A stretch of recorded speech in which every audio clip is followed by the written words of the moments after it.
The morning of June 6, 1944, 01:26 hours, 6 miles inland from Utah Beach, Normandy, France.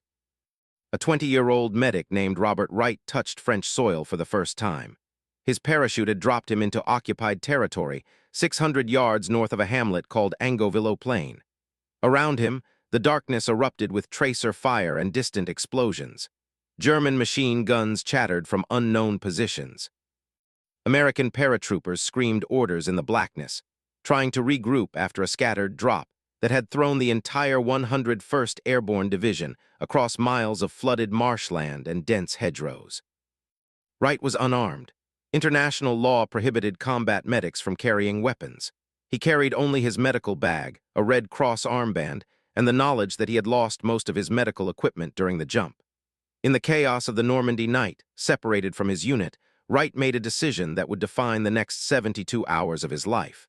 He spotted a church tower rising above the tree line and began moving toward it.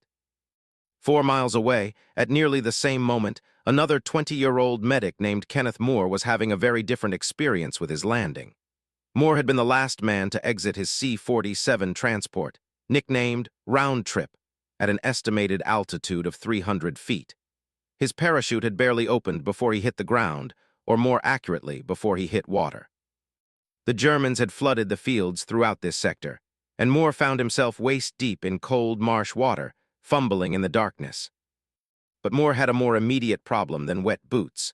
Before the jump, anxious about dropping into enemy territory completely unarmed, one of his unit members had given him a hand grenade as a last resort. Now in the darkness of occupied France, Moore heard rustling in the hedgerow nearby. Enemy patrol. His hand moved to the grenade. He pulled the pin, arm cocked to throw, finger holding the safety lever. Then the source of the rustling stepped into view. A cow. Not a heavily armed German paratrooper, not a Wehrmacht patrol. A French dairy cow, utterly indifferent to the invasion happening around it. Moore now stood in flooded marshland, behind enemy lines, holding a live grenade with the pin already pulled. He could not put the pin back in. He could not simply drop it.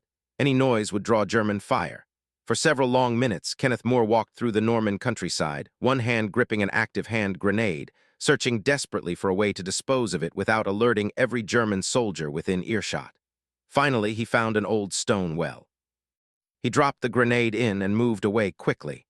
The explosion, muffled by the well shaft, was lost in the general thunder of the invasion. Like Wright, Moore spotted the church tower above the hedgerows and began making his way toward it. The church they both converged on was called l'Église Saint-Come et Saint-Damien, the Church of St. Come and St. Damien. It dated back to the 12th century, a small Romanesque structure of gray Norman stone, surrounded by a low wall and ancient trees. The population of Angoville-Plain at the time numbered perhaps 80 souls, most of them farmers who had lived under German occupation for 4 years. The church bore the names of 2 4th-century physicians, brothers and martyrs from ancient Syria, who had become the patron saints of doctors, surgeons, and pharmacists throughout the Christian world. Saints Cosmas and Damien were renowned in their time for a simple principle. They healed anyone who needed healing, regardless of that person's background, race, or faith. They treated the poor without payment. They treated Romans and barbarians alike. For this, and for their refusal to renounce their Christian beliefs, the Roman Emperor Diocletian had them beheaded. The locals of Angoville-Plain would later say that it was not mere chance that 2 American medics found themselves in a church named for healing saints who never discriminated between patients. They would say it was Providence. When Wright reached the church around 0300 hours, nearly 2 hours after his jump, he was not alone. He had been treating wounded paratroopers along his route, directing them toward the church. A young French girl had been helping him navigate, pointing out areas where German patrols were active. Wright surveyed the building, thick stone walls, a single entry point that could be defended, a bell tower that could serve as an observation post. Most importantly, it was clearly a house of worship, protected under the laws of war. Wright took out his 3-foot by 2-foot Red Cross flag and hung it on the side of the church, facing the main road through the hamlet. He then entered the sanctuary and began setting up what medical supplies he had managed to salvage from his jump. Kenneth Moore arrived shortly after, having also treated several wounded paratroopers during his trek from the drop zone. With him came Lieutenant Ed Allworth of the 101st Airborne. Together, the three men converted the medieval church into a battlefield aid station. They had no morphine beyond what Moore carried in his limited medical kit. They had bandages, some sulfanilamide powder to prevent infection, a few tourniquets, and surgical instruments. They had access to fresh water from a pump outside. They did not have nearly enough of anything to handle what was about to happen. To understand what Wright and Moore would face over the next 3 days, you must first understand the situation in which they found themselves. The 101st Airborne Division, known as the Screaming Eagles, had been tasked with one of the most critical missions of the D-Day invasion. While the 29th Infantry Division stormed Omaha Beach and the 4th Infantry Division landed on Utah Beach, the paratroopers of the 101st and 82nd Airborne Divisions had jumped hours earlier with a vital objective: seize and hold key roads and bridges inland from the beaches to prevent German reinforcements from reaching the coast. Engoville Plain sat astride one of these critical routes. The road connecting Cherbourg to Paris ran directly past this tiny hamlet. Whoever controlled Engoville Plain controlled German movement in this sector. The 2nd Battalion of the 501st Parachute Infantry Regiment, to which Wright and Moore belonged, had been assigned Drop Zone D, the southernmost drop zone given to the 101st Airborne. Their mission was to seize the village and move on to capture Saint-Come-du-Mont and the bridges over the Douve River. The drop had been a disaster. High winds, heavy anti-aircraft fire, and the general chaos of night operations had scattered paratroopers across miles of French countryside. Lieutenant Colonel Robert Ballard, commanding the 2nd Battalion, had been relatively fortunate, landing close to his designated drop zone and managing to regroup about 150 men. But elsewhere, paratroopers landed in flooded marshes and drowned, weighed down by their equipment. Others landed directly on German positions and were killed before they could free themselves from their parachutes. Still others, like Wright and Moore, landed miles from their objectives and had to navigate through enemy-held territory to rejoin their units. The Germans defending this sector were not second-rate coastal garrison troops. The 91st Luftland Infantry Division held positions throughout the area, supported by elements of the 6th Parachute Regiment, elite Fallschirmjäger who were conducting counter-invasion maneuvers precisely in this sector when the American paratroopers dropped. These were veteran soldiers, many with combat experience from the Eastern Front. They knew the terrain intimately. They had spent weeks preparing defensive positions throughout the bocage, the infamous Norman hedgerow country where every field was surrounded by ancient earthen banks topped with dense vegetation, creating natural fortresses. For the Germans, Engoville Plain represented a key defensive position. For the Americans, it represented a vital staging point. Over the next 3 days, the hamlet would change hands multiple times as both sides fought for control. Wright and Moore set up their aid station around 0400 hours on June 6th. Within an hour, wounded men began arriving. American paratroopers with bullet wounds, broken bones from bad landings, shrapnel wounds from mortar fire. The two medics worked with practiced efficiency, triaging patients, treating the most critical injuries first, moving on to the next man, saving lives one at a time. Wright, who had slightly more medical training than Moore, took the lead on complex medical procedures. Moore focused on stabilization, bandaging, administering what little morphine they had, and making frequent trips outside to search for more wounded. They arranged the wounded on the church pews, with the most critical cases closest to the altar where they could receive immediate attention. Those who had no chance of survival, they placed behind the altar, making them as comfortable as possible in their final moments. Wright established one inviolable rule: no weapons inside the church. Any soldier entering for treatment had to stack his rifle, pistol, or other weapons outside the door. This was not merely a symbolic gesture. Wright understood that if the church was to function as a true aid station, it had to be neutral ground. The moment weapons appeared inside, the building would become a legitimate military target. The wounded obeyed without question. Rifles, pistols, grenades, and knives began piling up outside the church entrance. As dawn broke on June 6th, the intensity of fighting around Engoville Plain increased. Lieutenant Colonel Ballard's paratroopers had pushed into the hamlet and were now engaged in fierce combat at Les Droweries, a farm hamlet 500 meters west of the church. German resistance was stubborn and accurate.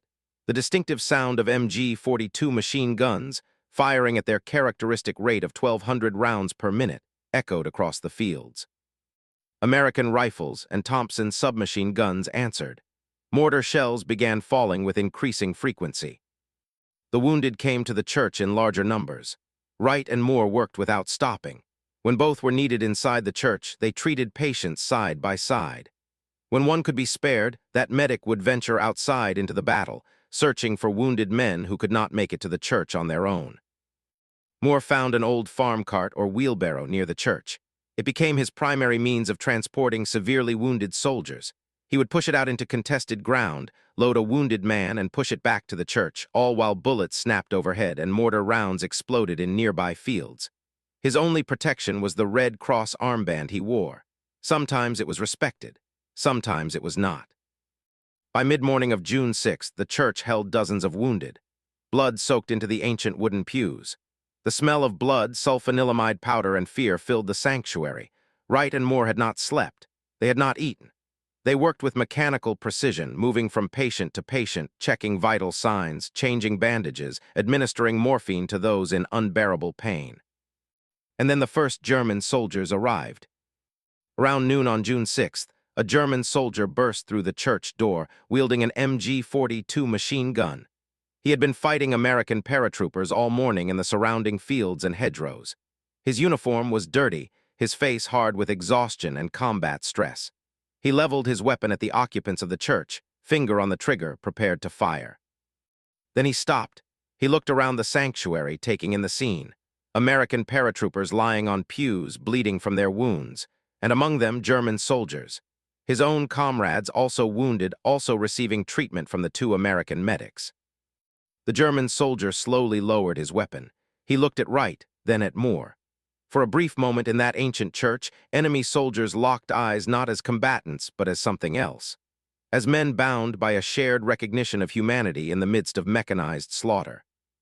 The German turned and left. He did not take Wright and Moore prisoner. He did not shoot the wounded Americans. He simply left, closing the door behind him. Minutes later, more German soldiers appeared. These came not as attackers, but as patients. They carried their wounded comrades. They too left their weapons outside. They too entered the church seeking help. Wright and Moore treated them without hesitation. When you cut through a uniform to reach a wound, Moore would later explain, it does not matter what insignia is on that uniform. A sucking chest wound is a sucking chest wound. A shattered femur is a shattered femur. Pain and bleeding do not discriminate by nationality. The two medics made their treatment policy explicit. Anyone could enter for treatment, American or German, soldier or civilian. But all weapons stayed outside. The church was neutral ground. Both sides honored this arrangement. German soldiers stacked their Mauser rifles and Walther pistols next to American M1 Garands and Colt .45s outside the church entrance. Inside, enemies lay side by side on adjacent pews, united only by their wounds and their desperate need for medical attention. This uneasy neutrality held throughout the day of June 6th and into the night. Outside, the battle for Angovilo Plain raged without pause. The village changed hands for the first time that afternoon when German counterattacks overwhelmed the thinly spread American paratroopers. An American officer entered the church in the early evening and warned Wright and Moore. The Americans were withdrawing. The Germans had retaken Angovilo Plain. The medics were on their own. The officer strongly suggested that at least one of them should fall back with the American forces. Wright and Moore looked at each other. They looked at the wounded men filling the church, blood leaking onto the floors and pews. They looked at the critical cases near the altar, men who would die without constant attention. Both medics refused to leave. Lieutenant Allworth, understanding that his presence as an armed combat soldier would compromise the church's status as a medical facility, left with the withdrawing Americans. Wright and Moore stayed behind, alone with their patients in a church that now sat in enemy-held territory. German soldiers entered shortly afterward. They kicked the doors open, weapons raised, expecting resistance. Instead, they found the same scene the first German soldier had encountered, two American medics treating German and American wounded with equal care. A German officer arrived. He surveyed the situation, spoke briefly with Wright and Moore through a combination of hand gestures and broken English. He asked if more of his wounded could be brought to the church for treatment. Wright and Moore agreed without hesitation. The German officer went further. Recognizing the value of the medical station, he ordered his own medical personnel to assist the American medics. A German doctor entered the church and began working alongside Wright and Moore, three physicians united temporarily by their common oath to preserve life. The night of June 6th passed in exhaustion and terror. Wright and Moore had now been awake for more than 24 hours. The church shook repeatedly as artillery shells exploded nearby. The ancient stained glass windows, which had survived centuries, shattered under the concussion of mortar fire. Colored glass rained down on the wounded. Men cried out. One soldier, lying on a pew, quickly rolled underneath it to escape the falling shards. Later, he would recall hearing the glass breaking and a wounded soldier calling out for his mother, and how neither sound did anything for morale. Outside, the battle continued with savage intensity. The hedgerow country of Normandy created a nightmare battlefield. Every field was a separate fortress. Every hedge concealed potential ambush. Visibility was measured in yards, not miles. Units became separated, disoriented, lost. Small groups of Americans and Germans stumbled into each other at point-blank range. Firefights erupted and died within minutes. Bodies piled up in the narrow lanes between the hedgerows. Inside the church, Wright and Moore worked by candlelight, and what little illumination came through the broken windows. They had no electricity. They had limited water from the pump outside, which required dangerous trips across open ground to access. They had almost no medical supplies beyond what they had started with. Bandages ran out. They tore up altar cloths and vestments to make more. Morphine ran out. Men screamed in agony, and there was nothing to give them for the pain except water and the knowledge that someone was trying to help. The church filled beyond capacity. 80 men, perhaps more, crowded into a sanctuary designed to hold a congregation of 50. Bodies covered the floor. Every pew held at least one wounded man, many held 2 or 3 packed together. The air grew thick with the smell of blood, sulfanilamide powder, unwashed bodies, fear, and approaching death. Wright and Moore established a grim triage system. The most critical cases, those who might survive with immediate intervention, stayed near the altar where both medics could reach them quickly. The moderately wounded filled the pews in the nave. The dying went behind the altar, where Wright and Moore could do nothing except hold their hands and speak quietly to them as they faded. Among the wounded that first evening were 2 local French girls, Lucien and Genevieve, both struck by the same mortar round while attempting to flee the fighting. They were perhaps 13 or 14 years old. Wright and Moore treated them as they treated everyone else, working desperately to stop the bleeding, clean the wounds, prevent infection. Genevieve responded to treatment. Lucien's wounds were too severe.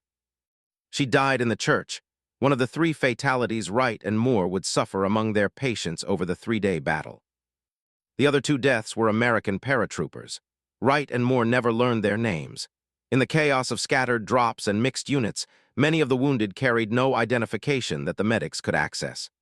The dead were moved to a corner of the church, covered with whatever cloth could be spared, and the medics moved on to the next patient who might still be saved. On the morning of June 7, 1944, American forces counterattacked. The 101st Airborne, reinforced by elements from scattered units, pushed back into Angoville Plain in the pre-dawn darkness. Gunfire erupted throughout the village. Bullets ricocheted inside the church. The wooden doors splintered. Wright threw himself over a critically wounded patient to shield him from the gunfire. Moore continued bandaging another patient, working by feel in the darkness, ignoring the bullets whipping through the air above his head. The Americans retook the village by mid-morning, but German forces still held strong positions at Les Droweries and other nearby hamlets. The battle was far from over.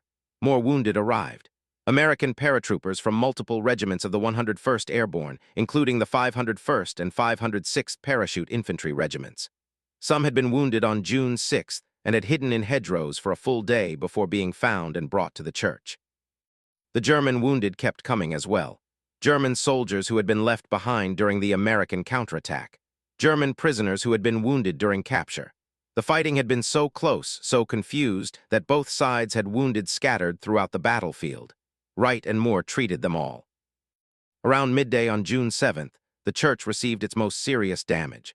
A German mortar crew, either unaware of the Red Cross flag or simply firing blindly into the American-held village, scored a direct hit on the church roof. The explosion tore through the ancient timbers. Part of the ceiling collapsed. Dust and debris filled the sanctuary. Wounded men screamed. Moore, who had been treating a patient near the center of the church, was struck on the head by falling masonry. Blood poured down his face. He staggered, nearly fell, then steadied himself against a pew. Wright rushed to him, examined the wound. Moore had suffered a concussion and a deep laceration that would leave a scar, but he was alive. Wright bandaged Moore's head as best he could. Moore returned to work within minutes. This head wound would later earn him a Purple Heart, one of the few decorations the two medics would receive for their actions. The mortar fire did not stop. Minutes later, another round came through one of the shattered windows. It struck the stone floor of the church with a metallic clang and skidded to a stop in the center aisle. Wright stared at it. Moore stared at it. Every conscious man in the church stared at it. The mortar round had not exploded. It lay there, a finned cylinder of high explosive, fuse-armed, in the middle of a church packed with wounded men who could not move, could not run, could barely crawl. Wright walked to the mortar round, bent down, picked it up, carried it to the window, and threw it back outside in the general direction it had come from. The round exploded seconds after it left his hand, close enough that the concussion wave knocked him backward. He picked himself up, brushed stone dust from his uniform, and returned to his patients. The fighting around Angoville Plain intensified throughout June 7th. American paratroopers, attempting to break through to Saint-Cum-du-Mont and link up with forces coming inland from Utah Beach, encountered fierce German resistance. The 2nd Battalion of the 501st Pier, under Lieutenant Colonel Ballard, fought a desperate engagement at Les Droweries against entrenched German positions. The battle became a grinding, close-range fight between small groups of men, decided by grenades, bayonets, and point-blank rifle fire. The Germans launched counterattacks throughout the day. At times, German forces pushed back into Angoville Plain itself. The village changed hands again. Each time, Wright and Moore braced themselves for what might come. Each time, remarkably, the fighting bypassed the church. Both sides had developed an unspoken understanding. The church was off-limits. The aid station would not be attacked. Wounded from both sides could be brought there safely. This respect was not universal or guaranteed. American troops, seeing Germans entering and leaving the church, fired at them, unaware that the church was functioning as a medical facility. Some of the gunfire that shattered windows and splintered pews came from American weapons. German artillery continued to shell the village, and some rounds landed near or on the church. But the direct, deliberate attacks that both Wright and Moore had feared never materialized. By the evening of June 7th, Wright and Moore had been awake for approximately 60 hours. They had not slept. They had barely eaten, subsisting on whatever rations wounded soldiers shared with them. They had consumed no hot food, no coffee, no proper meals. Their uniforms were stiff with dried blood, both their own and their patients'. Their hands shook with exhaustion. Their eyes burned. Their minds operated in a fog of fatigue that made every decision difficult, every action an effort of will. But the wounded kept coming.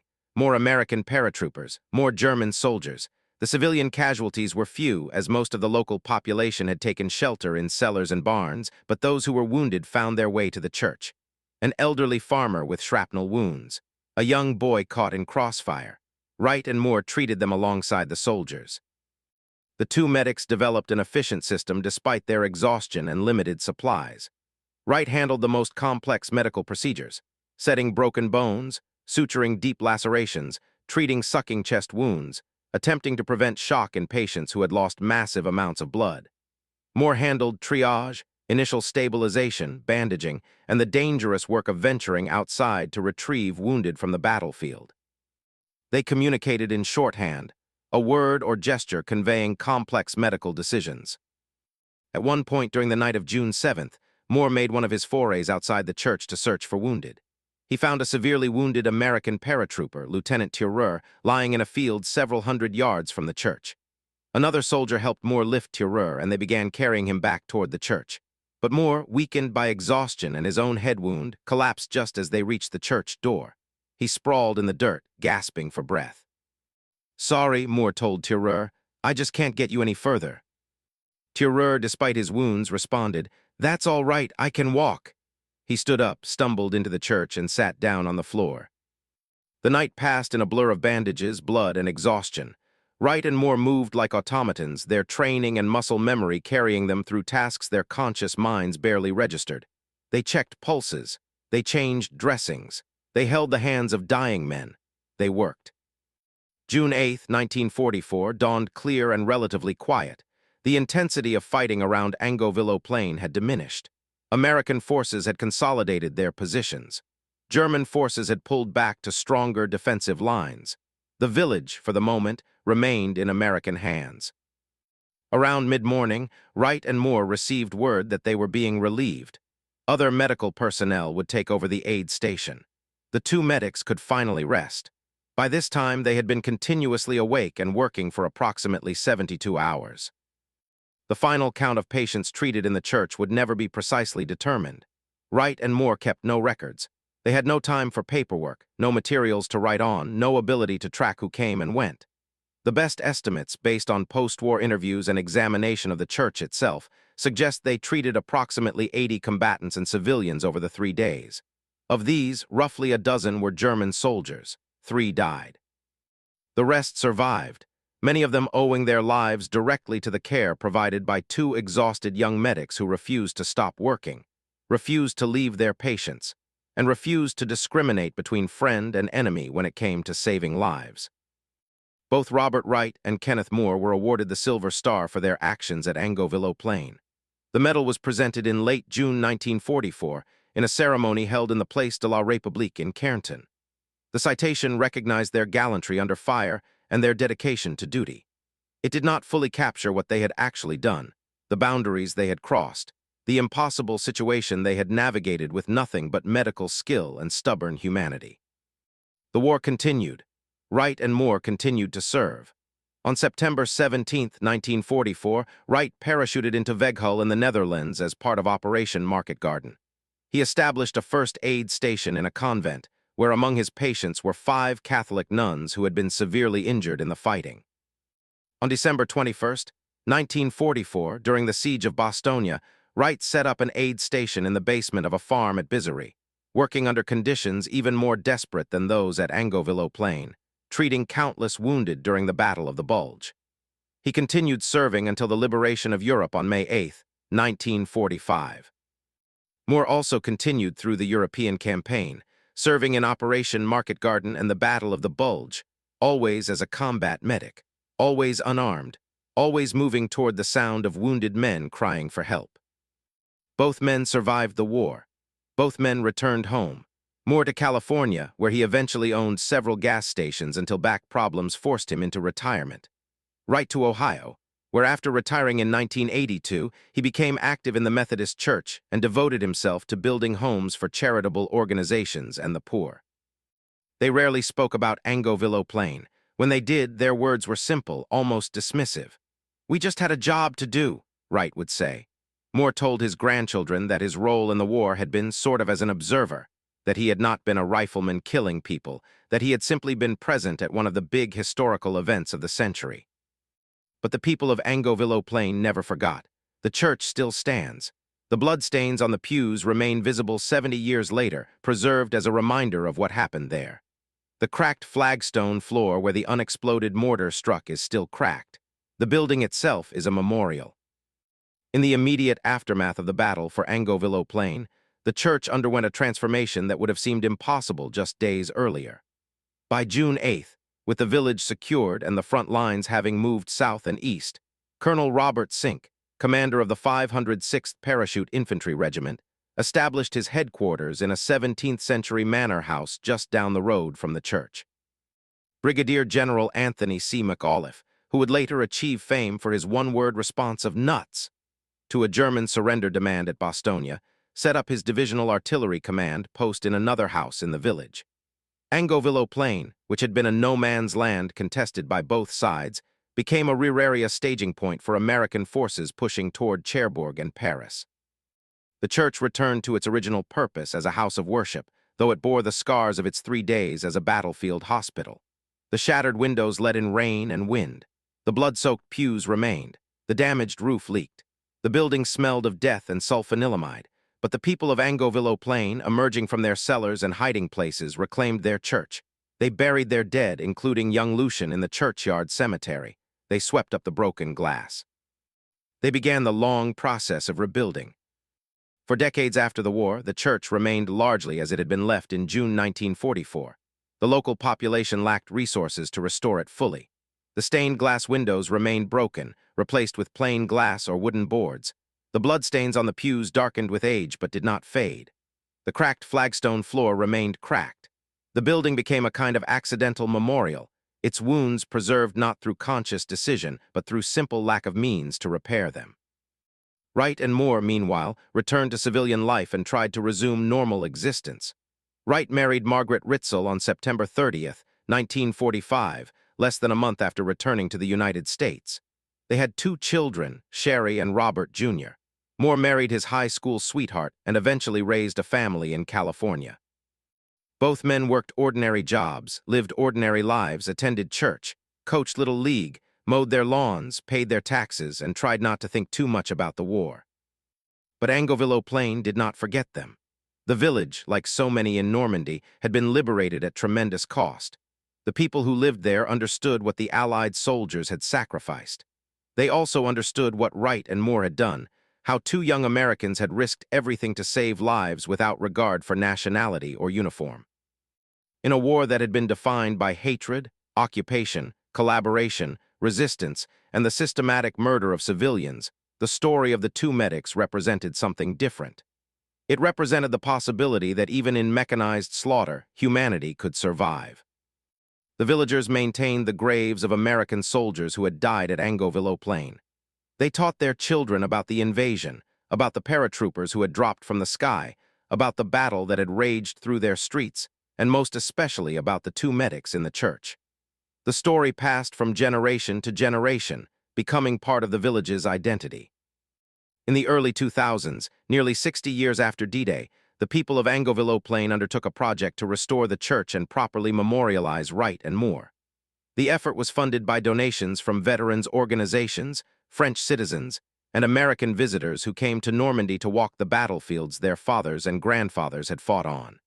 The project took years, but by 2004 it was complete.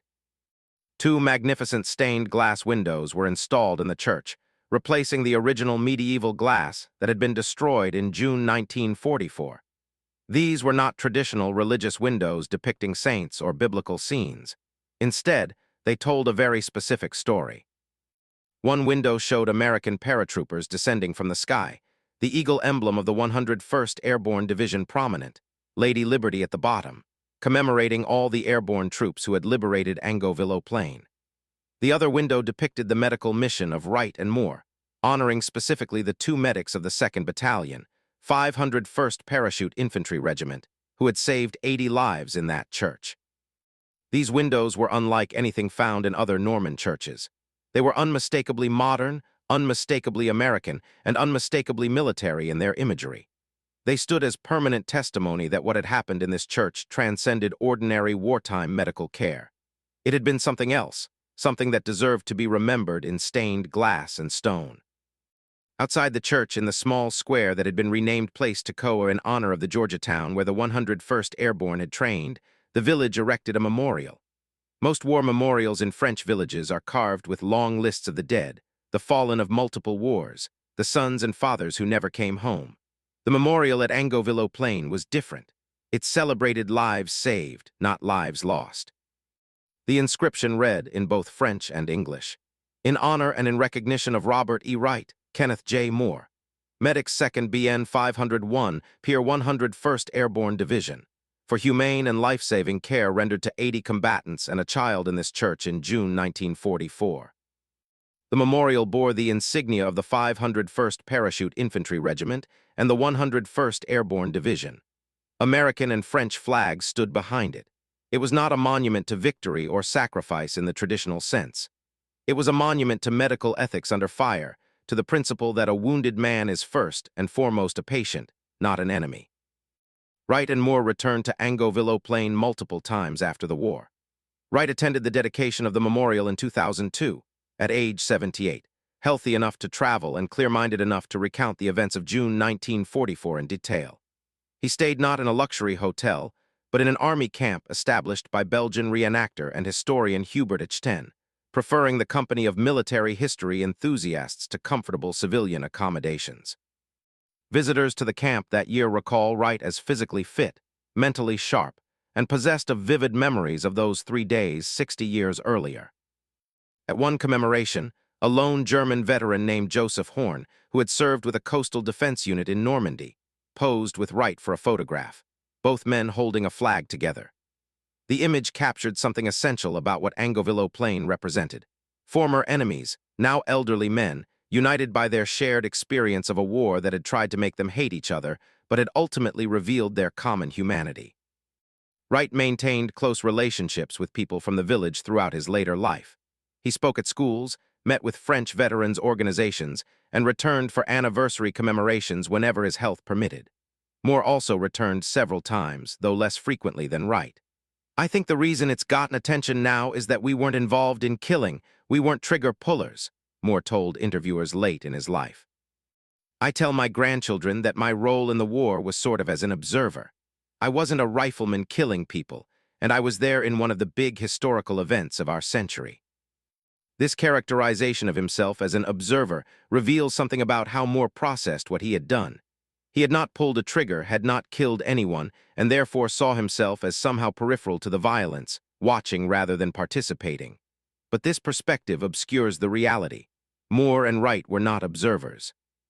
They were active participants in the battle, moving through gunfire, making life-and-death medical decisions under conditions of extreme stress, maintaining discipline and professionalism when everything around them had descended into chaos. They had waged their own war against death itself, and they had won far more often than they had lost. On June 6, 2011, the 67th anniversary of D-Day, Robert Wright was awarded the French Legion of Honor in a ceremony at Saint-Miraglise. The Legion of Honor is France's highest decoration, established by Napoleon Bonaparte, traditionally awarded to individuals who have rendered extraordinary service to France. Wright received it for his actions at Angovilo Plain, actions that had occurred 67 years earlier when he was 20 years old. The ceremony was emotional. Wright, now 87, stood while a French military official pinned the medal to his chest and recounted what he had done in the church. The assembled crowd, French and American both, applauded a man who embodied the best of what the greatest generation had achieved. Robert E. Wright died on December 21, 2013, in hospice care at the age of 89. According to his wishes, some of his ashes were smuggled into France and spread in the cemetery at Angovilo Plain, allowing him to rest forever in the village where he had performed the most significant actions of his life. The smuggling was necessary because French law prohibited such burial without extensive permits, but the people of Angovilo Plain ensured that Wright's final wishes were honored.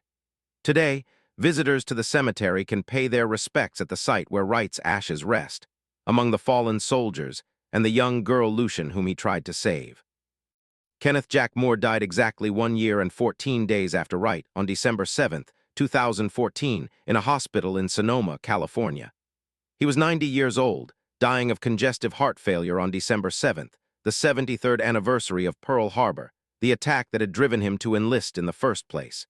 He was survived by his son Francis, 5 grandchildren, and 2 great-grandchildren. Moore never had his ashes brought to France, but his memory lives on in Angovilo Plain as surely as Wright's does. The story of Wright and Moore raises profound questions about combat, medical ethics, and the nature of heroism in warfare.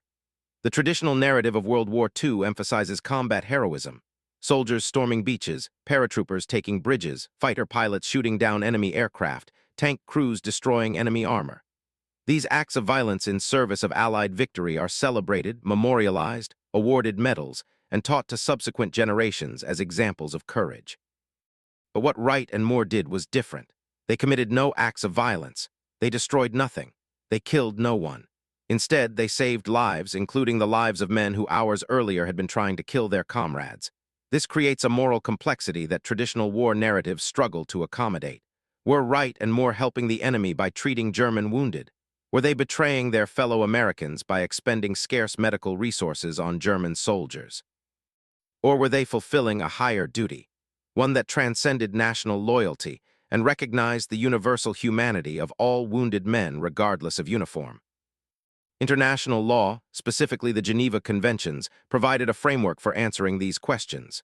Medical personnel were protected under the laws of war precisely because their mission was humanitarian rather than military. They were prohibited from carrying weapons, and in exchange, they were theoretically protected from attack. The Red Cross emblem identified them as non-combatants whose role was to save lives, not take them. But the Geneva Conventions, like all international law, existed only to the extent that combatants chose to honor them. The Pacific theater of World War II saw routine violations of medical neutrality. Japanese forces frequently targeted medics, viewing the Red Cross emblem not as protection, but as a convenient aiming point. American forces in the Pacific learned to remove or conceal Red Cross markings because they attracted rather than deterred enemy fire. In that theater, medical personnel carried weapons for self-defense, and combat became total in a way that erased distinctions between combatant and non-combatant. The European theater was different, though not uniformly so. German forces generally respected medical neutrality on the Western Front, particularly after 1943 when German commanders understood they were losing the war and wanted to ensure their own wounded would receive proper treatment if captured. There were exceptions, particularly among SS units, some of which deliberately targeted medics and murdered wounded prisoners. But in general, the laws of war functioned better in northwestern Europe than anywhere else during World War II. Wright and Moore operated within this ambiguous space. They relied on the protections supposedly afforded by the Red Cross emblem, but they also understood that those protections were contingent, uncertain, and could vanish at any moment. The German soldier who burst into the church with his MG-42 could have fired. The German artillery that shelled the village could have deliberately targeted the church. The German forces that retook Angovilo Plain could have executed the two medics as combatants found in enemy territory. None of these things happened. Instead, both German and American forces developed an unspoken agreement to respect the church as neutral ground. This agreement emerged not from orders issued by commanding officers, but from the ground-level decisions of individual soldiers who saw what Wright and Moore were doing and chose not to interfere. This creates the central irony of the story. In a war that mobilized entire societies for total conflict, that deliberately targeted civilian populations through strategic bombing, that culminated in atomic weapons and the Holocaust, that killed perhaps 70 million people worldwide, a tiny pocket of humanity survived in a medieval church in Normandy.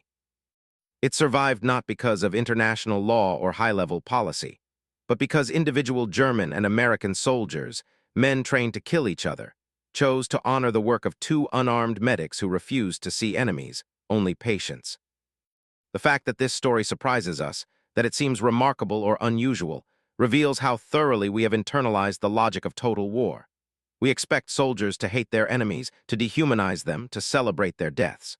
When soldiers instead recognize the humanity of their enemies, even briefly, even in limited circumstances, we treat it as extraordinary. But perhaps what is extraordinary is not the humanity displayed by the soldiers who honored Wright and Moore's work. Perhaps what is extraordinary is how successfully modern warfare suppresses that basic human recognition most of the time. Wright and Moore never claimed to have done anything special. They consistently described their actions as simply doing their job, fulfilling their duty as medics. "We just had a job to do," Wright said repeatedly. This modesty is characteristic of their generation, the men and women who fought World War II and then came home, raised families, and rarely discussed what they had experienced. But their modesty should not obscure the reality of what they accomplished. In 72 hours, without sleep, without adequate supplies, without backup, under constant fire, in a building that changed hands multiple times between enemy forces, Wright and Moore saved 80 lives. They performed emergency surgery, set broken bones, treated sucking chest wounds, prevented shock, stopped bleeding, administered morphine, and provided comfort to dying men. They did all of this while themselves wounded, exhausted, and facing the constant possibility of death. And most significantly, they did it without discrimination. American, German, French civilian, it made no difference. A wounded man was a wounded man. This ethical stance was not required by regulations, not ordered by superior officers, not necessary for their immediate survival. They chose it. They chose to see past the uniforms, past the flags, past the political ideologies, and recognize that pain and suffering are universal human experiences that demand response regardless of which side of a conflict someone fights on. This is why the memorial at Angovilo Plain is a monument to lives saved rather than lives lost. This is why the church windows depict medical care rather than combat. This is why Wright and Moore became legends to both sides. They represented the possibility that even in the worst circumstances humans have created for themselves, basic decency can survive. The story of Angoville Plain has been told and retold in books, documentaries, and commemorative ceremonies. In 2013, filmmakers Jim Carpeikick and Tim Gray produced Eagles of Mercy, a documentary about Wright and Moore that included interviews with both men and reenactments of the events in the church. The film has been shown at military academies, medical schools, and history conferences as an example of medical ethics under extreme conditions. Today, Angoville Plain receives thousands of visitors each year, particularly around the anniversary of D-Day. They come to see the blood-stained pews, the cracked floor, the stained glass windows, and the memorial outside. They come to stand in the space where Wright and Moore worked for 72 hours straight, saving lives one at a time. Many visitors are veterans themselves, or the children and grandchildren of veterans, seeking to understand what their fathers and grandfathers experienced. The church still functions as a house of worship, serving the small population of Angoville Plain. Services are held regularly. Weddings and baptisms take place in the sanctuary where men once bled and died. This dual nature, sacred space and battlefield memorial, captures something essential about what happened there. The church was always both things simultaneously. Wright and Moore simply recognized that in combat, the work of healing is sacred work. On June 6, 2024, the 80th anniversary of D-Day, memorial ceremonies were held throughout Normandy. At Angoville Plain, veterans, dignitaries, and historians gathered at the church to honor Wright, Moore, and the principle they represented. Both men were long dead by then, but their story lived on, told to a new generation that has never experienced World War but inherits the responsibility of remembering what the previous generation endured. The lesson of Angoville Plain is not that war can be made humane or that medical care can somehow redeem the fundamental evil of organized violence. The lesson is simpler and more important, that individual human beings retain the capacity for moral choice, even in circumstances designed to eliminate that capacity. Wright and Moore were placed in an impossible situation, given inadequate resources, subjected to extreme danger, and expected to function in conditions that should have broken them. They responded not with hatred or despair, but with competence, compassion, and an ethical clarity that transcended the conflict surrounding them. When the German soldier burst into the church with his machine gun ready to fire, he faced a choice. When German artillery crews shelled the village, they faced choices about which targets to engage. When German officers discovered 2 American medics treating German wounded in occupied territory, they faced choices about how to respond. And when Wright and Moore looked at wounded German soldiers, they faced choices about whether to treat them the same as American wounded. Everyone involved chose humanity. That is the story of Angoville Plain. Not that war produced heroes, though it did. Not that medical personnel are brave, though they are. But that in a war that killed tens of millions, in a conflict that represented industrial-scale slaughter, in an era that produced the Holocaust and the atomic bomb, a small group of men on both sides of a battle chose to honor life over death, healing over violence, common humanity over national hatred. Robert Wright and Kenneth Moore became legends to both sides because they reminded everyone involved, German and American alike, that beneath the uniforms and beyond the ideologies, they were all just men. Young men far from home, frightened, wounded, dying, calling out for mothers and wives they might never see again. In that ancient church, for 72 hours, nationality did not matter. Only suffering mattered and the response to that suffering. This is what made them legends, not their bravery, though they were brave, not their medical skill, though they were skilled, but their refusal to let war make them into something less than human. They remained healers in a place designed for killing, and both sides honored them for it. The bloodstains on the pews of l'Église Saint-Comet Saint Damien still remain, darkened with age but visible to anyone who looks. They are the blood of Americans and Germans, soldiers and civilians, friends and enemies, all mingled together until individual drops became indistinguishable. Just blood, just humanity, just wounded men who needed help and 2 young medics who refused to stop giving it.